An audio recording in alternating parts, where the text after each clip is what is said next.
India's number 1 varicose veins hospitals అబిస్ను సంప్రదించండి. మీ నొప్పి లేని ప్రయాణాన్ని నమస్కారం, సుమన్ టీవీకి స్వాగతం. నేను మానస. ఈ రోజు మనతో పాటు ఉన్నారు ప్రముఖ జ్యోతిష్యుడు, జ్యోతిష్య రత్న, జ్యోతిష్య చక్ర వైభవ నిపుణ డాక్టర్ రాళ్లపల్లి రవికుమార్ గారు. వారితో మాట్లాడదాం. ఈ సెప్టెంబర్ మాసానికి సంబంధించిన ద్వాదశ రాశుల యొక్క మాస ఫలితాలు ఏ విధంగా ఉన్నాయనే విషయాలు తెలుసుకుందాం. అలాగే దాంతోపాటు సెప్టెంబర్ మాసంలో మనకి గ్రహణం కూడా ఉంది కాబట్టి ఆ విషయాలు కూడా మనం తెలుసుకునే ప్రయత్నం చేద్దాము. గురుగారు నమస్కారం అండి. నమస్కారం గురుగారు, ముందుగా సెప్టెంబర్ మాసంలో గ్రహస్థితి అంటే నవగ్రహాలు ఏ స్థానాల్లో ఉన్నాయి అనే విషయాలు తెలియజేయండి. తపోనమ్మ ప్రదిందు సమాకారే పరబ్రహ్మ స్వరూపిణి వాసరాపీఠ నిలయే సరస్వతి నమస్తుతే. సుమన్ టీవీ ప్రేక్షకులకి నమస్కారం. ద్వాదశ రాశుల్లో నవగ్రహాలు సెప్టెంబర్ నెలలో ఎక్కడున్నాయో ఇప్పుడు తెలుసుకుందాం. ముఖ్యంగా శని వచ్చేసి మనకి మీన రాశిలో ఉన్నారు, రాహు వచ్చేసి మనకి కుంభరాశిలో ఉన్నారు, అలాగే కేతు వచ్చేసి మనకి సింహరాశిలో ఉన్నారు, గురువు మనకి మిథున రాశిలో ఉన్నారు, అలాగే శుక్రుడు కూడా మనకి సింహరాశిలో ఉన్నారు. శుక్రుడు వచ్చేసి మనకి 15/9/2025 నుంచి శుక్రుడు మనకి సింహరాశిలోకి వస్తున్నాడు. అలాగే బుధుడు కూడా మనకి 15/9/2025 నుంచి శుక్రుడు ఉచ్చస్థానమైన కన్యారాశిలోకి వస్తున్నాడు. అలాగే తులారాశిలో మటుకు కుజుడు ఈ నెలల్లో ఉంటాడండి. ఇది కాకుండా గ్రహణం కూడా ఉంది మనకి ఈ మాసంలో. సంపూర్ణ చంద్రగ్రహణం 7/9/2025 ఆదివారం రోజున సంపూర్ణ చంద్రగ్రహణం ఉంది.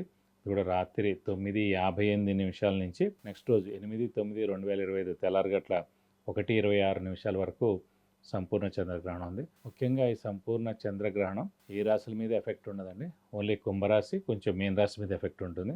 ఎందుకంటే కుంభరాశిలో శతభిషం 4వ పాదం మీకు వస్తుందండి, కాబట్టి శతభిష నక్షత్రం మొత్తానికి దాని ఎఫెక్ట్ ఉంటుంది. అలాగే పూర్వభద్ర నక్షత్రం మీద కూడా వస్తుంది. పూర్వభద్ర ఏంటంటే మనకి కుంభరాశిలో 1వ పాదంలో ఉంటుంది, 2, 3, 4 పాదాలు మీన రాశి మీద కూడా ఉంటుంది. కాబట్టి ఇది కాకుండా కూడా వీళ్ళకి ఏలినాటి శని కూడా నడుస్తుంది. ఏలినాటి శని ప్లస్ చంద్రగ్రహణం నడుస్తుంది కాబట్టి కొంచెం ఇంపాక్ట్ ఎక్కువగా ఉంటుంది. ముఖ్యంగా కుంభరాశికి కొంచెం తక్కువగా ఉండొచ్చు, ఎందుకంటే కుంభరాశి అధిపతే శని కాబట్టి ఏలినాటి శని నడుస్తున్నా కూడా శని అంత దారుణంగా అయితే ఉండడు, కానీ గ్రహణ ఎఫెక్ట్ కూడా ఖచ్చితంగా ఉంటుందని. సో జాగ్రత్తగా ఉండడం ఉత్తమం.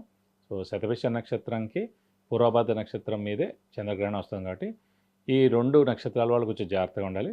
అలాగే కుంభరాశి మీన రాశి వాళ్ళు కూడా కొంచెం జాగ్రత్త వహించి చిన్న చిన్న శాంతులు చేయించుకుంటే సరిపోతుంది. ఇది నవగ్రహాలు ద్వాదశ రాశిలో ఈ స్థానాల్లో సెప్టెంబర్ మాసంలో ఉన్నాయి. ఇప్పుడు వృశ్చిక రాశి యొక్క మాస ఫలితాలు తెలుసుకుందాం. గురుగారు, ఈ మాసంలో వృశ్చిక రాశి వాళ్ళకి పరిస్థితి ఏ విధంగా ఉంది, వాళ్ళ గ్రహస్థితి ఏ విధంగా ఉంది తెలియజేయండి. తప్పకుండా. వృశ్చిక రాశి అనగానే మనకి విశాఖ 4వ పాదం, అనురాధ 1, 2, 3, 4 పాదాలు, జ్యేష్ఠ 1, 2, 3, 4 పాదాలు, ఈ నక్షత్రాల సమూహంతో మనకి వృశ్చిక రాశిలోకి వస్తుంది. వీరు ప్రస్తుతం ఏంటంటే కనుక పంచమ స్థానంలో శని ఉన్నాడు, అది కొంచెం మిశ్రమంగా ఉంది. అలాగే చతుర్థ స్థానంలో రాహు, అది కూడా కొంచెం మిశ్రమంగా ఉంది. అష్టమ స్థానంలో గురువు, అది కూడా కొంచెం మిశ్రమంగా ఉంది. కాబట్టి కొంచెం మిశ్రమంగానే ఉందని చెప్పుకోవాలి ఈ రాశి వారికి. మెయిన్గా అంటే వృశ్చిక రాశి వారికి చంద్రుడు నీచ స్థానంలో ఉంటాడు. చంద్రుడు మాతృకారకురాలు, అలాగే ఇందాక కూడా చెప్పి చంద్రుడు బుద్ధికారకుడు, మనస్కారకుడు కూడా. సో మనస్సు కొంచెం చంచలంగా ఉండడం, భయపడుతూ ఉండడం, స్ట్రెస్, స్ట్రెయిన్, మానసిక ఆందోళన ఎక్కువగా ఉండడం, ఇక్కడ ఏం లేకపోయినా ఇక్కడ ఏదో పావుందో, లేకపోతే ఇక్కడ ఏదో ఉందో, లేకపోతే ఎవరో మన గురించి ఏదైనా అనుకుంటున్నారేమో, నేను సరిగ్గా లేనేమో, అలా ఏదో ఒకటి మనస్సుని తినేస్తూ ఉంటుంది మన మైండ్ని.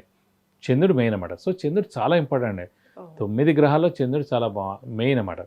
ఎక్కువగా చూడండి, అందరికీ స్ట్రెస్, స్ట్రెయిన్, మానసిక ఆందోళన, ఆలోచనతో అనారోగ్యం వస్తుంది 90%. మిగతా అన్ని మేజర్ ప్రాబ్లమ్స్ ఉంటే వస్తున్నాయేమో తప్ప ఎక్కువగా ఆలోచనతో, అధైర్యంతో, భయంతో వాళ్ళకి అనారోగ్యం చేస్తాం. సో ఈ చంద్రుడు అనేవాడు అనుకోకుండా వృశ్చిక రాశికి నీచలో ఉండడం వల్లనే అది 10% అన్నమాట చంద్రుడు బలం అనమాట. ఇదే చంద్రుడు ఆరోగ్యానికి కారకుడు, ఇదే చంద్రుడు తల్లికి కారకుడు. సో అందుకే వృశ్చిక రాశి వారు చూడండి, ఎవరైనా సరే వాళ్ళు ఆల్రెడీ కొంచెం ఇబ్బందిలో ఉంటారు. సో వాళ్ళ చంద్రుడు అంటేనే మాతృకారకురాలు కదా. సో మదర్ ఖచ్చితంగా ఏదో ఒక మేజర్ ఇబ్బందిలో ఉంటుంది. వాళ్ళకి అనారోగ్యం ఉండడమో, లేకపోతే ఫైనాన్షియల్గా ప్రాబ్లం ఉండడం, ఎవరెవరు ఏదో ఒక మాట్లాడడమా, లేకపోతే ఆవిడ వైవాహిక జీవితం బాగుండకపోవడం. అలాగే చంద్రుడు తల్లే కాదు, తల్లి యొక్క తల్లి కూడా అమ్మమ్మ దాకా వెళ్ళిపోతుందన్నమాట. అలాగే చంద్రుడు అంటే మళ్ళీ తల్లి యొక్క అక్క, లేదా తల్లి వాళ్ళ చెల్లెలు. సో ఖచ్చితంగా మీరు చెక్ చేస్తే వృశ్చిక రాశి ఎవరైనా సరే ఖచ్చితంగా అంటే ఆ అమ్మ వాళ్ళ అక్క కానీ, అమ్మ వాళ్ళ చెల్లెలు కానీ ఎవరెవరు వైవాహిక జీవితం బాగుండకపోవడం, మేజర్గా ఏదో మేజర్ లాస్ అవ్వడం, ఇవన్నీ ఉంటాయి. అలాగే అమ్మ వాళ్ళ అక్క కూతురు కానీ, అమ్మ వాళ్ళ చెల్లెలు కూతురు కూడా మళ్ళీ చంద్రుడిలోకి వస్తాయండి. సో ఇక్కడ వృశ్చిక రాశి ఉందంటే చంద్రుడి నుంచి ఖచ్చితంగా కజిన్ సిస్టర్ కానీ ఇబ్బంది ఉంటుంది, లేదా అమ్మ వాళ్ళ అక్క కానీ, అమ్మ వాళ్ళ చెల్లెలు కానీ ఇబ్బంది ఉంటుంది. సో వృశ్చిక రాశి అంత ప్రాబ్లం అన్నా అంత డేంజర్గా ఉంటుంది మేడం. సో ఖచ్చితంగా చంద్రుడు రిలేటెడ్ పరిహారాలు వాళ్ళు ఎప్పుడు కూడా చేస్తూ ఉండాలి. మెయిన్గా చంద్రుడు రిలేటెడ్ పరిహారాలు అండి, ప్రతి సోమవారం ఉపవాసం ఉండడం, ముత్యం 3 క్యారెట్స్ గోల్డ్లో రైట్ హ్యాండ్ రింగ్ ఫింగర్కి సోమవారం రోజున ధరించడం, ధరించే ముందు శివుడికి కానీ అమ్మవారికి కానీ అభిషేకం కానీ చేయించి పెట్టుకోవడం, ఎవరైనా చనిపోయినప్పుడు అది పెట్టుకుని వెళ్ళకూడదు, వచ్చిన తర్వాత తలస్నానం చేసేసి మళ్ళీ చేతికి పెట్టుకోవాలి. సో చంద్రుడు రిలేటెడ్ అన్నీ కూడా. అలాగే బియ్యం ఎక్కువగా దానం ఇవ్వడం ఎవరికైనా సరే, వీలైతే ప్రతి 3 ఏళ్ళకి చంద్రుడికి 10,000 సార్లు జపం చేయించి కేజీంపావు బియ్యం, ఒక వైట్ లొంగి, 1000 రూపాయల వర్త్ వెండేయటం దానం ఇస్తానికి దోషం తగ్గుతూ ఉంటుంది అన్నమాట. సో చంద్రుడిని మనం స్ట్రాంగ్ చేస్తూ ఉండాలి. సో ప్రస్తుతం మటుకు ఇలాగా ఈ రాహు వీక్గా ఉండడం, శని వీక్గా ఉండడం, కొంచెం గురువు వీక్గా ఉండడం వల్ల కొంచెం మిశ్రమంగా ఉందన్నమాట. కాబట్టి కొంచెం మౌనంగా ఉండడం ఉత్తమం ఈ నెలలు కూడా. మరి విద్యార్థులకు ఎలా ఉంటుందంటారు? విద్యార్థులకు సువర్ణావకాశం ఎందుకని చెప్పుకోవాలంటే, అష్టమ స్థానంలో గురువు ఉన్నా కూడా, ఇప్పుడు మనం జాతకంలో చూసుకుంటే లగ్నం నుంచి అష్టమ స్థానంలో గురువు ఉన్నాడు అనుకోండి, తల్లికి కానీ తండ్రికి కానీ దూరంగా ఉండి చదువుకుంటారు. సో సాధారణంగా తల్లికి కానీ తండ్రికి కానీ దూరంగా ఉండి చదువుకోవడం ఎప్పుడు అది ఉన్నతమైన విద్య, ఉన్నత విద్య అయితేనే వెళ్ళి అంత దూరంగా చదువుకుంటారు. సో అది ఫారిన్ అవ్వచ్చు, లేదంటే వేరే స్టేట్ అయినా అవ్వచ్చు, వేరే ప్లేస్లో అయినా మంచి ర్యాంక్ సాధించడం ద్వారా చదువుకునేందుకు అవకాశం ఉంది. ఇప్పుడు విద్యార్థులకి అష్టమ స్థానంలో ప్రస్తుతం గురువు ఉన్నాడు గడుగు గోచారిత్య, వీళ్ళు గట్టిగా ప్రయత్నిస్తే ఉన్నత స్థానం అంటే ఉన్నత విద్య ఫారెన్లో కానీ వేరే చోట కానీ చదువుకునేందుకు అవకాశాలు ఎక్కువగా ఉన్నాయి. గురుగారు, ఇందాక మీరు అంటున్నారు గురుబలం కూడా తక్కువగా ఉంది అని. మరి గురుబలం తక్కువ ఉన్నప్పుడు ఎలాంటి పరిస్థితులు ఉంటాయి? గురుబలాన్ని పెంచుకోవాలంటే ఏం చేయాలంటారు? ఇప్పుడు అష్టమ స్థానంలో గురువు ఉన్నందుకు మనకి గురుబలం తక్కువగా ఉందండి. ఇందాక కూడా చెప్పుకున్నాను, ఆల్రెడీ చంద్రుడు వీక్గా ఉంటే మనసు వీక్గా ఉంటుంది. అవును. సో ఆల్రెడీ దైవబలం లేక, సో దైవానుగ్రహం లేక, గురుబలం లేక, ఇవన్నిటితోటి కొంచెం టఫ్గా ఉంటుంది అన్నమాట. కాబట్టి అంటే అష్టమ స్థానంలో గురువు ఉన్నందుకు గురువు వీక్గా ఉన్నట్టే. అది ఓన్లీ విద్యార్థులకు ఉపయోగం తప్ప మిగతా వాళ్ళకి ఏం ఉపయోగం ఉండదు. అలాగే ఆరోగ్యానికి ఉపయోగపరం. ఆరోగ్యానికి ఆయుష్, ఇదే ఆయుష్ స్థానం 8th హౌస్, అష్టమ అందులో ఉన్నాడు కాబట్టి ఆరోగ్యం ఆయుష్ బాగున్నట్టు. అష్టమ స్థానం యాక్సిడెంట్స్, శుభగ్రహం అక్కడ గురువు అనే గ్రహం ఉన్నాడు కాబట్టి యాక్సిడెంట్స్ అనేవి ఏం జరగవు. ఇలాంటి వాటిలన్నీ హెల్ప్గానే ఉంటుంది. దైనందిన జీవితంలో మటుకు కొంచెం టఫ్గా ఉంటుంది అన్నమాట. బాగా కష్టపడితే కానీ పనులు జరగవు. ఈ 2-3 సార్లు వెళ్తే కానీ ఆ పని జరగదు. శ్రమకాలం ధనం వ్యర్థం అయిపోవడం, అవసరానికి డబ్బులు సమకూరకపోవడం, రావాల్సిన బాకీలు వసూలు అవ్వకపోవడం, ఎవరికైనా డబ్బులు ఇస్తే తిరిగి రాకపోవడం, ఇలాంటివన్నీ కూడా జరుగుతుంటాయి అన్నమాట. కాబట్టి వీరికి మెయిన్గా పరిహారాల విషయంలో కూడా వస్తే కూడా ఈ గురువుకి సంబంధించిన పరిహారం మనం చేసుకోవాలి. ఈ ఏడాదంతా కూడా మనం ప్రతి గురువారం ఉపవాసం ఉండడం ఫిక్స్డ్గా. ఆల్రెడీ వృశ్చిక రాశి మనం ముందే చెప్పుకున్నాం, చంద్రుడు కాబట్టి మనస్కారకుడు, బుద్ధికారకుడు అలాంటి వాడు నీచిలో ఉన్నాడు కాబట్టి సోమవారం కంపల్సరీ ఉపవాసం ఉండాలి. అది ఖచ్చితంగా ఫిక్స్డ్ అండి. ఈ ఏడాది ఇంకా దైవబలం తక్కువగా ఉంది కాబట్టి వీలైతే గురువారం కూడా యాడ్ చేయండి. నెక్స్ట్ ఏడాది మే వస్తే అలాగా గురుబలం స్టార్ట్ అవుతుంది. 9th హౌస్ వస్తాడు, తర్వాత 10th హౌస్, తర్వాత 11th హౌస్. సో 3 సంవత్సరాలు చాలా బాగుంటుంది నెక్స్ట్ ఏడాది మే నుంచి.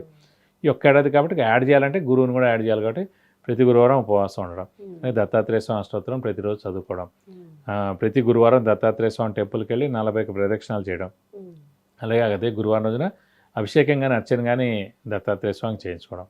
అంటే ఇంకా వీక్గా అనిపిస్తుంది, బలం లేదనిపిస్తున్నప్పుడు ఖచ్చితంగా గురువుకి 16,000 సార్లు జపం చేయించి శనగపప్పు కేజీంపో, ఒక 1000 రూపాయల వర్త్ గోల్డ్ ఐటమ్, ఒక ఎల్లో లుంగి బ్రాహ్మణికి దానం ఇస్తానుక దోషం మొత్తం తొలగిపోతుంది. విద్య, ఉద్యోగం, వ్యాపారం, వివాహం, సంతానం, ఆరోగ్యం, అలాగే విదేశీయానం, గృహయోగం, వాహన యోగం, ఇలా ఏ విషయంలోనైనా మీరు గురువుగారి నుంచి సలహాలు తీసుకోవాలి అనుకుంటే స్క్రీన్ పైన కనిపించే నెంబర్స్కి కాల్ చేసి పర్సనల్ అపాయింట్మెంట్ తీసుకోవచ్చు. వృశ్చిక రాశి ఫలితాలు తెలియజేసినందుకు ధన్యవాదాలు గురుగారు. నమస్కారం. నమస్కారం. ఇది వృశ్చిక రాశికి సంబంధించిన సెప్టెంబర్ మాస ఫలితాలు, పాటించవలసిన పరిహారాలు. చూస్తూనే ఉండండి సుమన్ టీవీ. నమస్కారం.